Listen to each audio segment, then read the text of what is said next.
I'm the Director of Instructional Technology and E-Learning at Concordia University.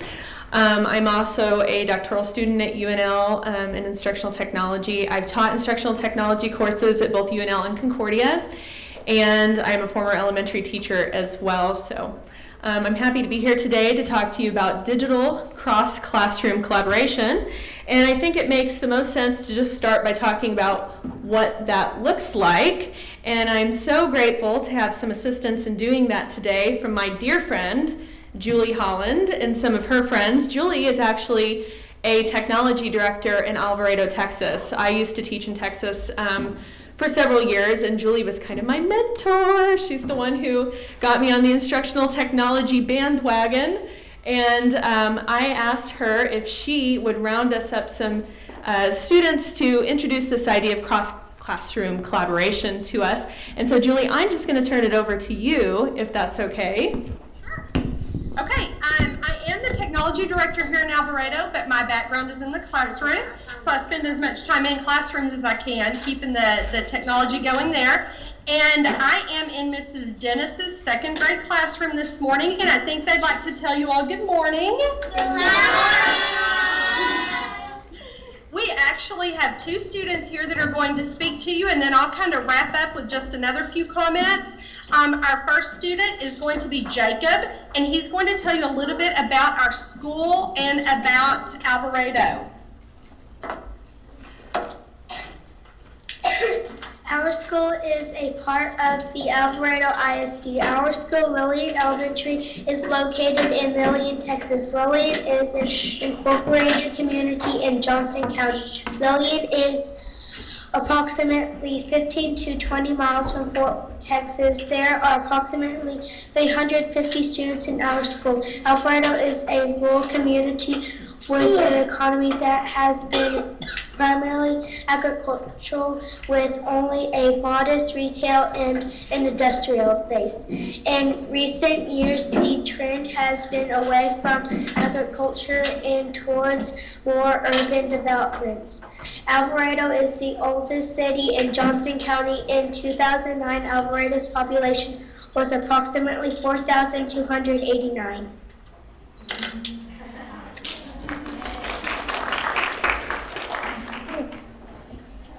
Okay, very good. And now we have Luke. Luke is going to talk to you a little bit about a project, the collaborative project that they're involved in right now. And then, like I said, after that, I will wrap up with a few more comments. So Luke, come on up.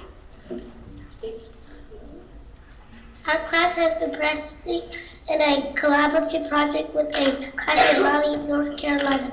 We started our project on Groundhog Day by meeting our partner class for a video conference.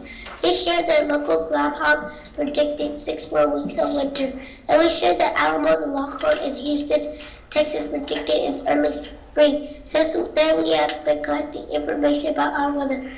After approximately 6 weeks, we are going to meet for another video conference and compare our results. We hope to determine whether the animal predictions were accurate or not.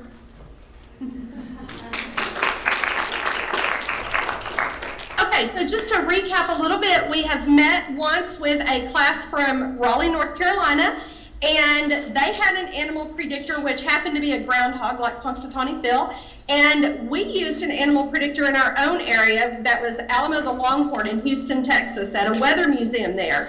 And it just so happens that Alamo and the Longhorn, the Groundhog in Raleigh, North Carolina had a little difference of opinion.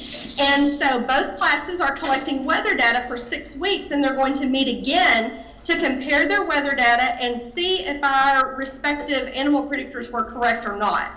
So this is an example of a collaborative project where students meet other students that they would never have had the opportunity to meet in any other way, and they find out more about other areas of the country. And although it's important that they find out about the differences in culture and in weather and things like that, it's almost just as important that they find out about the similarities, because it's kind of interesting when they figure out that, oh, they're just kids like us.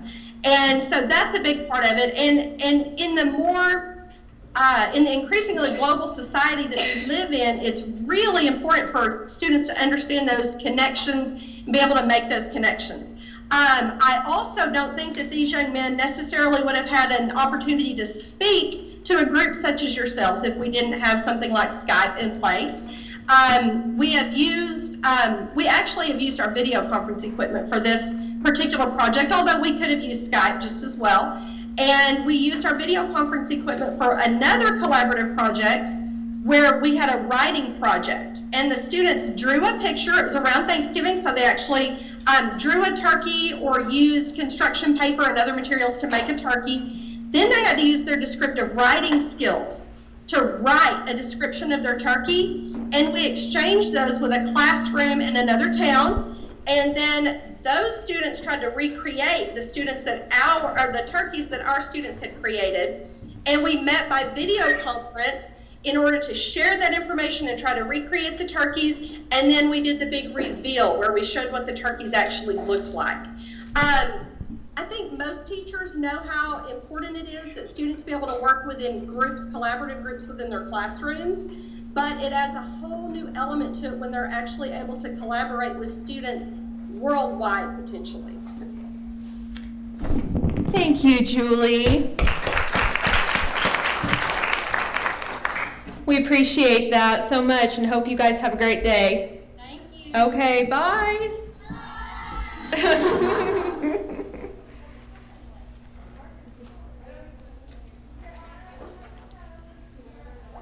All right.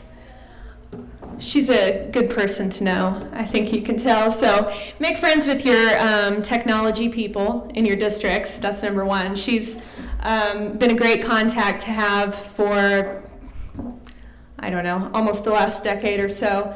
But you don't always know these people who are tech savvy and have these great things going on in their classrooms. So how do you connect with other educators who are interested in doing these innovative collaborations? And those are the sort of the types of things that I'm going to be talking about today. Skype obviously is a great way to collaborate.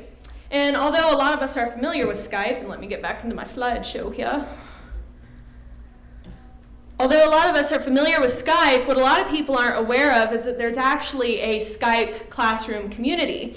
So here you're looking at Skype in the classroom, and this is actually a network that Skype has put together for educators to join. So educators can come on here and sign up and post projects that they're interested in doing, or look at other projects that educators across the globe are doing and volunteer to participate in those.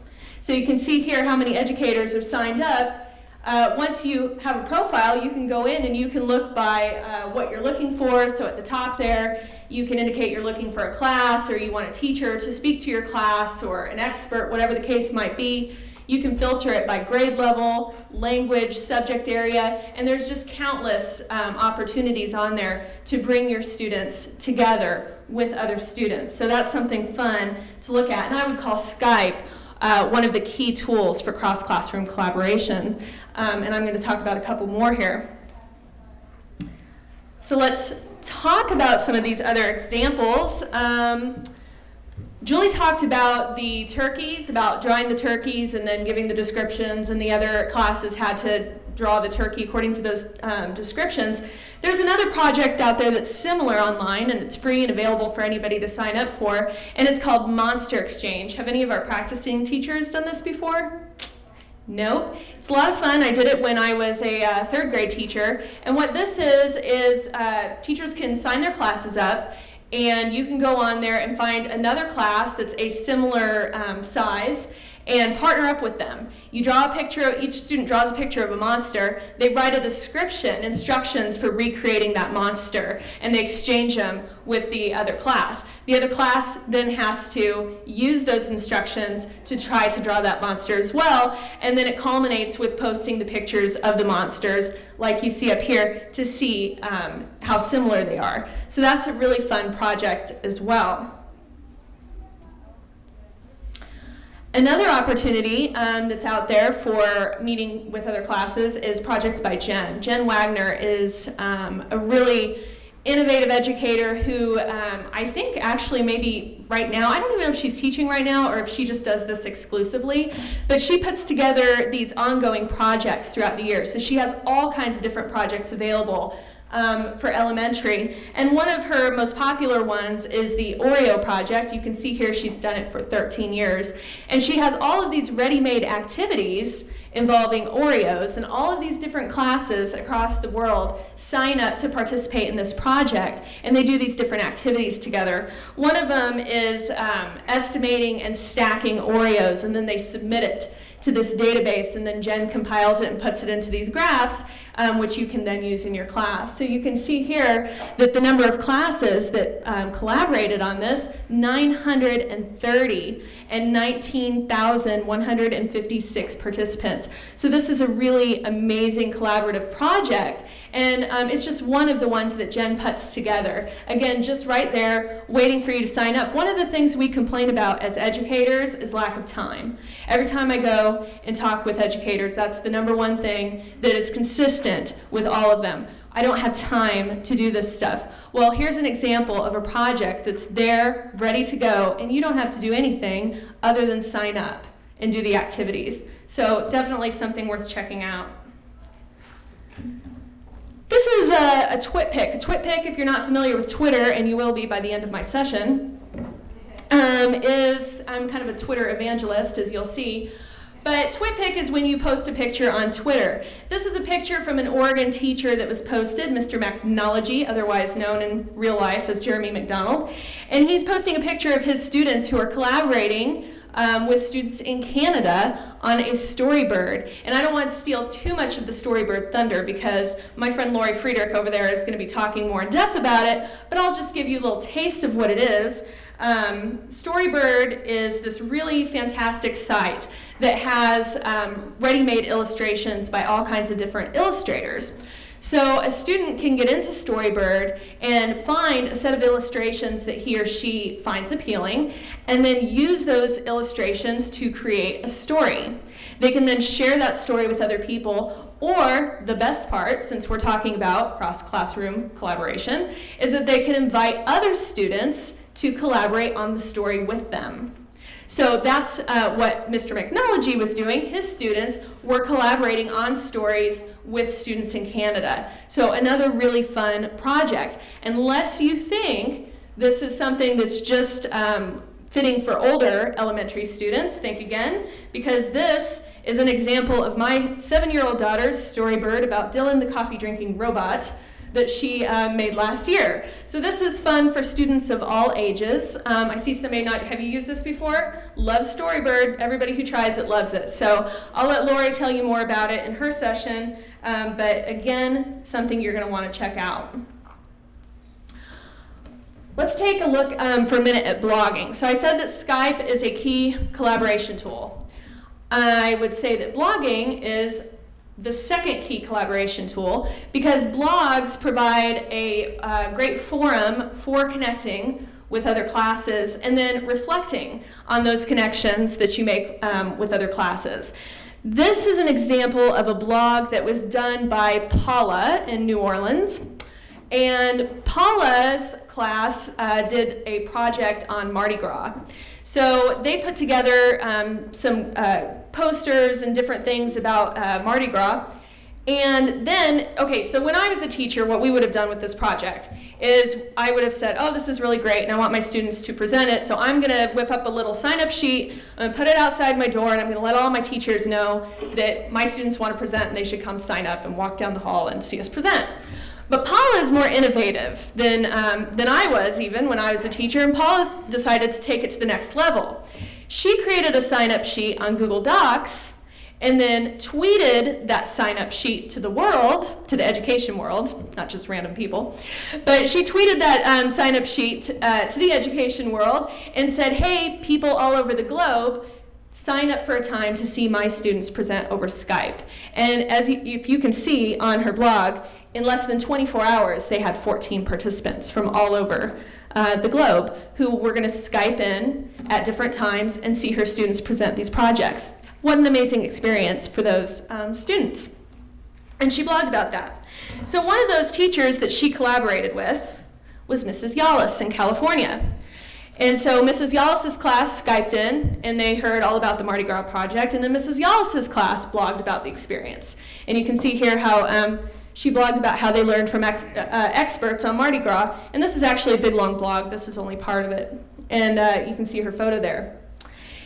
And now Mrs. Yallis is on a new project with blogging. They're embarking upon quad blogging. So now she has connected with three other classes, one in New Zealand, another one in the US, and one in Australia. And for 4 weeks, they're going to be sharing ideas on blogs. So again, it's connecting, it's going outside of your classroom. Every time I talk about technology, I tell people this is the #1 advantage of technology as an educator. We're not bound by the 4 walls of our classroom anymore. We can take our students out and about and into the world, and it doesn't cost us anything. So these are some great examples. Teachers don't have to be the only ones who blog, by the way. This is an example of a teacher who has students guest blog. This is a 2nd grader who, again, is writing about a Skype project. This time they had a math teacher who came in and did via Skype and did a presentation, and the teacher had the 2nd grader then blog about that. One thing I want to point out about this is notice he's got yesterday down there and all kinds of misspellings and things of that nature. As teachers, we get so caught up in wanting our students to do things right. This becomes a real hang-up for teachers who then have their students blog because they have this fear of their students putting work out there that's not 100%. Get over that.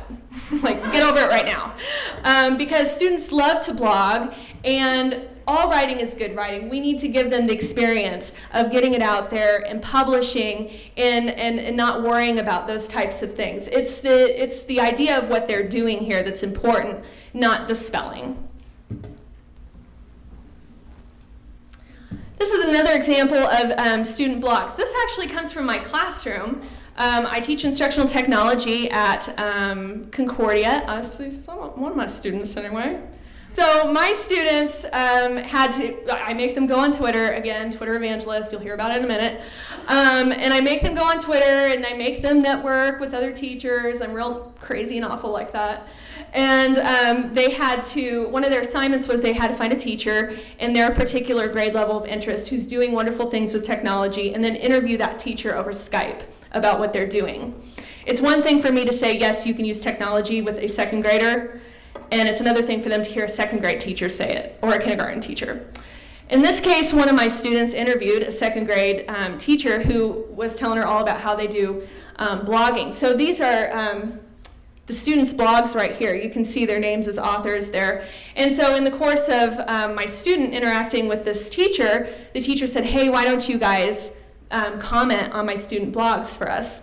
So this was an example of us collaborating with them. So then my students were able to go on to these 2nd graders' blogs and comment on them, and that was a lot of fun. So different types of collaboration, not always collaborating with other students, but those situations like that, pre-service teachers collaborating with students, or students collaborating with teachers, or whatever the case might be. But again, it's taking them out of those 4 walls. So that was a really fun experience. I want to step back for a moment to these 2 projects, particularly Jeremy McDonald's and Paula's, and ask you, what do they have in common? I think you might be able to tell. Shout it out. Twitter, that's my student, good. A+. Yes, they're Twitter. These are Twitter using teachers. So our favorite little bird there. And I do want to take a moment to really hone in on this #3 key tool for collaboration. People think I am like totally wackadoodle when I start talking about Twitter if they haven't heard of it before or they don't use it. Especially when I say, oh yeah, I make my students go on Twitter and it's a huge part of my class, and they think I'm totally nuts. Because I'm sure you have some pretty specific thoughts about Twitter. For those of you who are not on Twitter, what do you think of when you hear Twitter? Anybody? Yes? I just don't see me having more time to have another. Okay, time consuming. What else? About movie stars. Movie stars. What else? Addicting. That's true. What else? Addicting, movie stars, time-consuming. I'm sure a lot of you have images like this. Don't tell me what you had for breakfast. Everybody thinks, you're posting about breakfast, lunch, and dinner and all of these random things. Or if you're like me, and somebody alluded to this, when I got onto Twitter, this is what I thought of. Now, I'm not making fun of Ashton Kutcher here. This is his own picture that he posted on Twitter. But when I got on Twitter, it was all about Ashton Kutcher trying to get the first 1 million followers and all this stuff, and I thought, what is this all about? It's for celebrities and people who want to stalk celebrities, and I just saw no point in it whatsoever. Now this is so outdated, it's like Lady Gaga or something, I don't know. She has 50 million followers. But that's what it was all about when I got on it. So you're probably familiar with all of these things when it comes to Twitter, but what you probably don't think about are these people. And these are all people who have a specific meaning to me in some way that I have interacted with or been exposed to on Twitter. And these are all educators. In the upper corner here is Beth Still. And she's actually a Nebraska educator. And she is in Scotts Bluff. And she is a big Twitter user.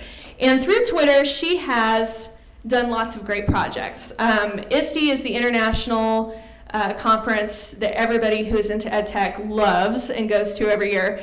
And one of her projects that she did was to send a newbie to ISTE. So she was able to harness the power of Twitter to get people to pay for this person to go to ISTE for free. And she's since done that every year. I met her on Twitter, and I was teaching a graduate teacher leadership course at the time, and I wanted to bring in teacher leaders. And I asked Beth, I'm like, hey, do you know some teacher leaders that could come in and talk to my graduate students virtually? In less than 24 hours, I had 5 teacher leaders from across the United States who came in to talk to my students virtually. Connections.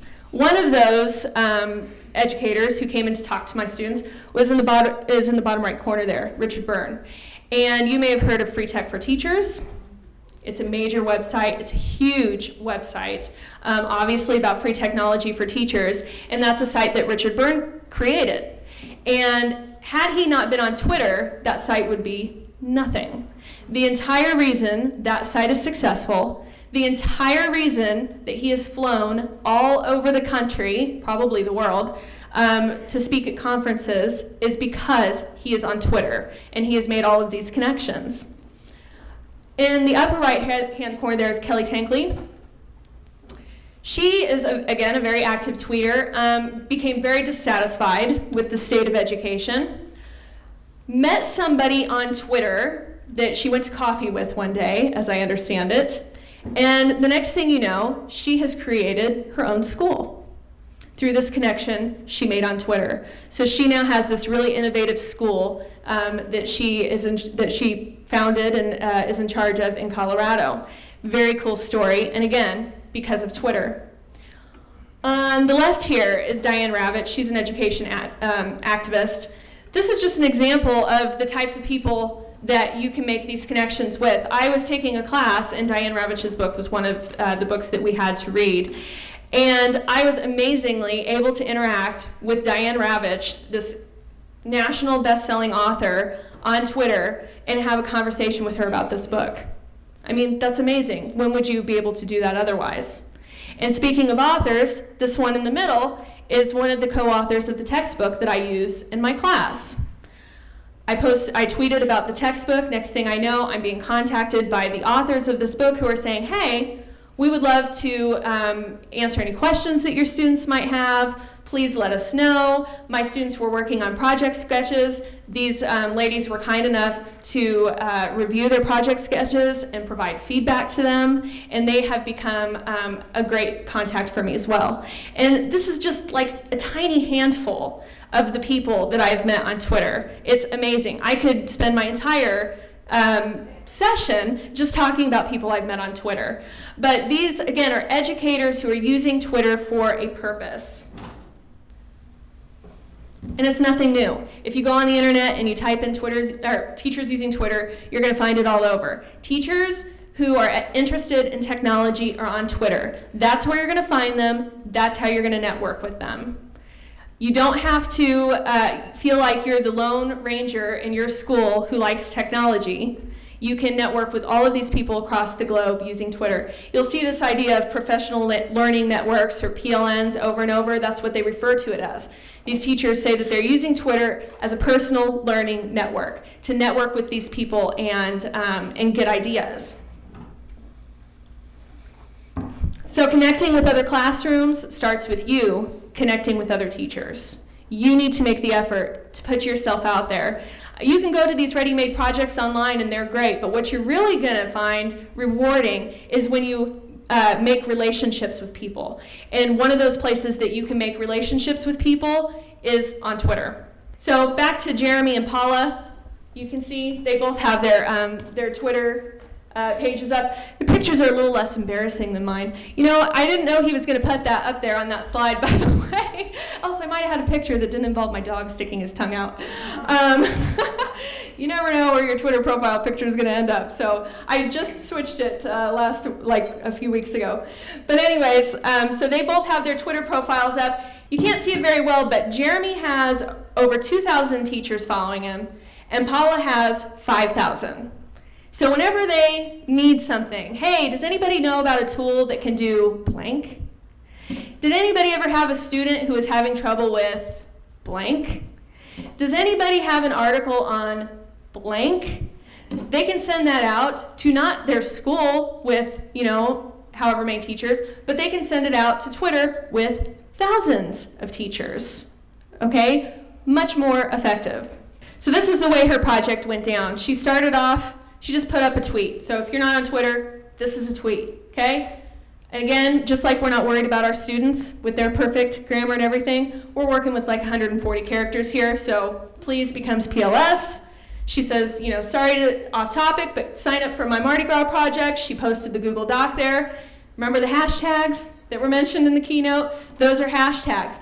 This tweet went out to LM Chat, which means that anybody who's interested in elementary chat can put that hashtag in Twitter. They're going to find conversations specific to elementary chat, not what they had for breakfast, but things that that make sense for elementary education.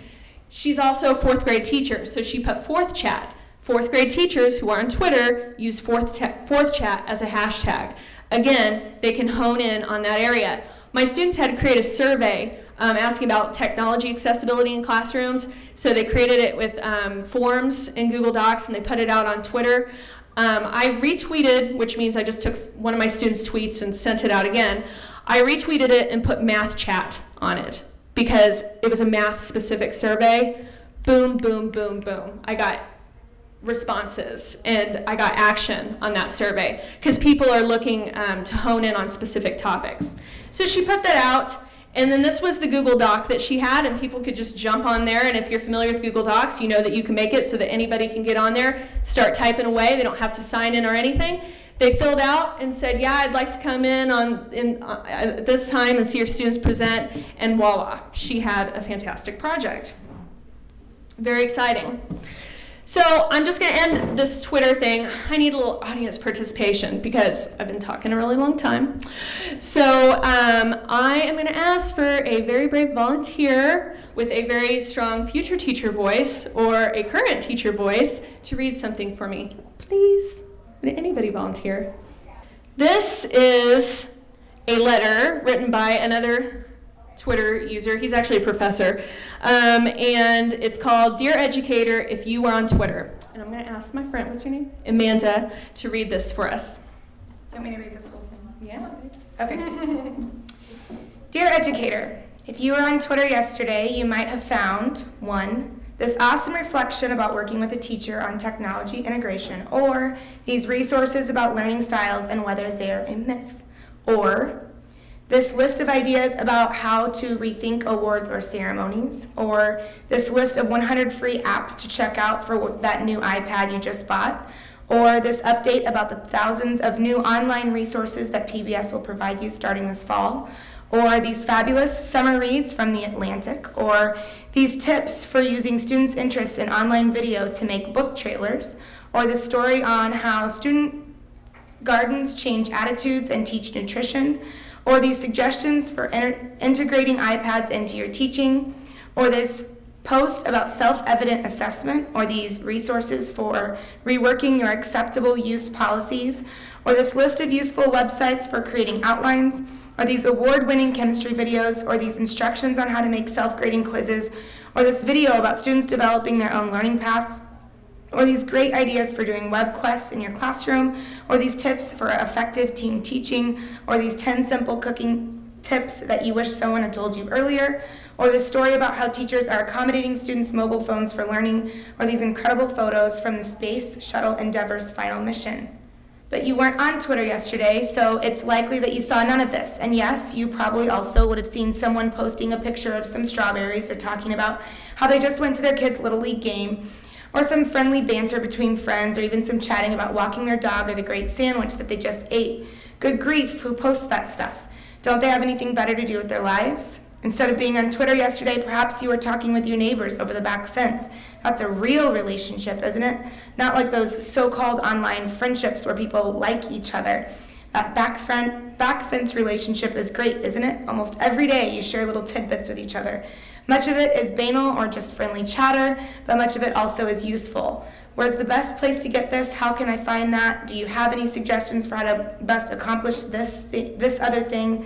By the way, I saw this thing today that might interest you, and so on. At some point, you also realize that those small day-to-day interactions over the back fence about each other's strawberries and Little League games and dog walks and sandwiches have somehow added up to something more enduring, lasting friendships and a positive interdependency that you never would have anticipated at the beginning.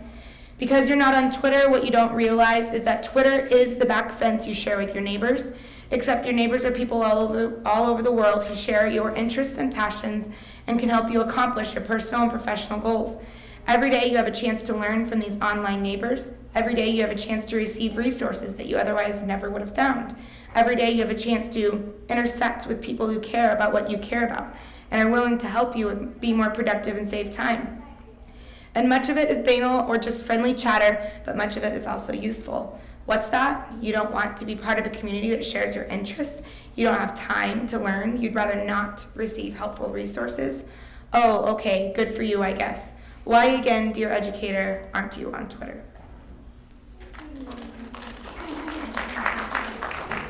So I think that kind of sums up my feelings about it, and yeah, it's as time consuming as you want to put into it. What people don't realize about Twitter is that it's not like Facebook. You don't go in and check every post back to the last time you were on it. You kind of sift through it and look for things that speak to you and use it in a more productive way. So in summary for this part, these are what I would say are your 3 key tools for collaboration: Twitter, blogs, and Skype. And so if you are not using one or all of these, then I would get started, and what better time than today?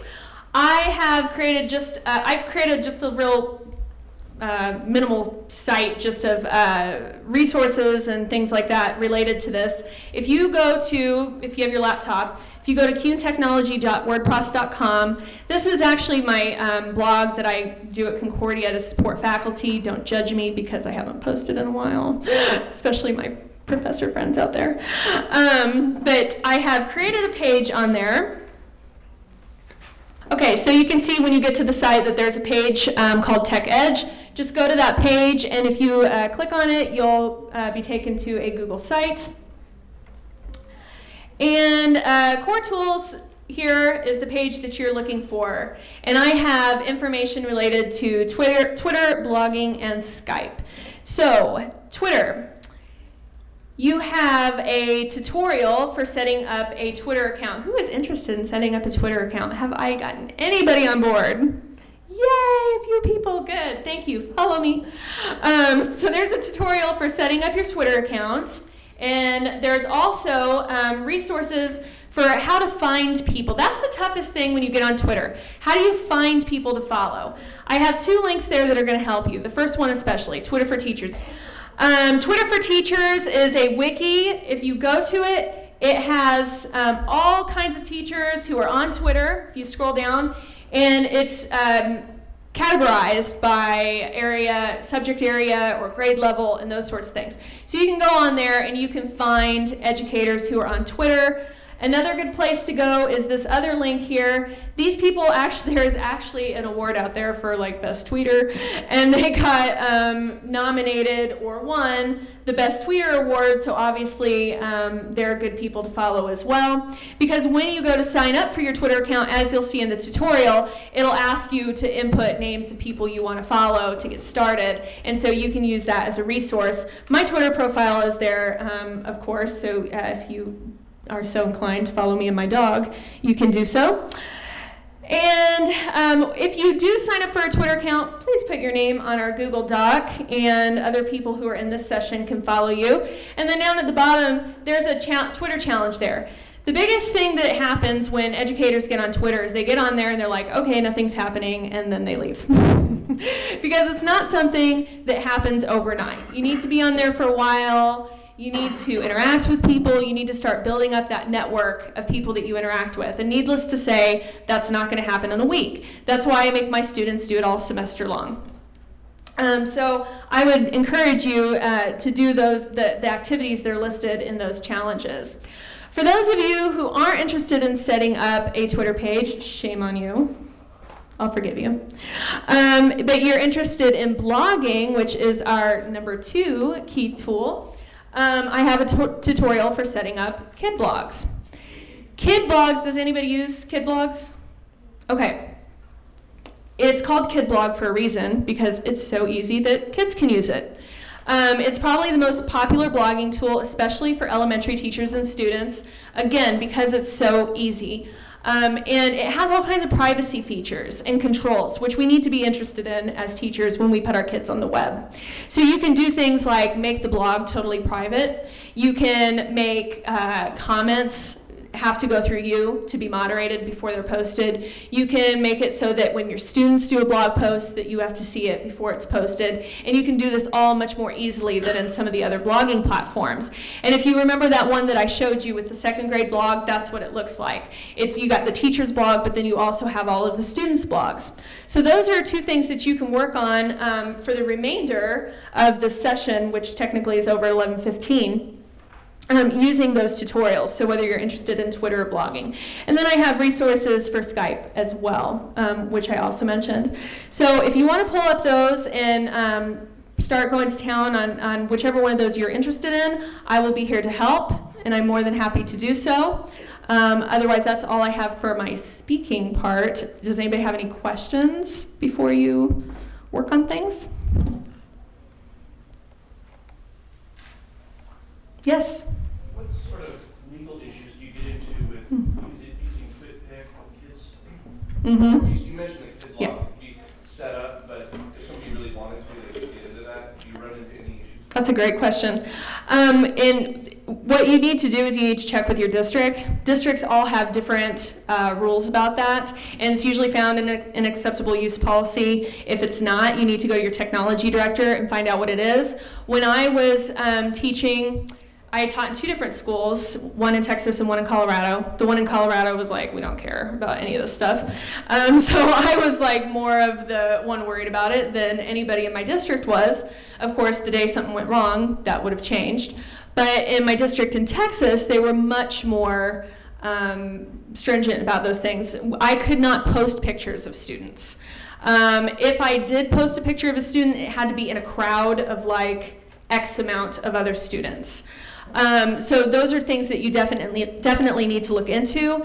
Another thing that teachers do quite a bit when they're using technology that asks for an avatar, for example, they'll have students draw their avatar instead of using their actual photo, or they'll even have them pick pseudonyms, which kids love. They love being like Batman or whatever the case might be on the web. So definitely check with your district, but that's definitely a valid concern. As for the blogging aspect of things, again, as long as you're protecting their identity, there's usually not an issue with that. Sometimes districts ask you to send home a permission slip and that sort of thing. Any other questions? And in fact, Julie, she had to send home a permission slip with her kids before they Skyped with us. So those are always things to be concerned about. Okay, well, I'm going to be here and I'm going to be walking around. So if you have any questions, just let me know. Thank you.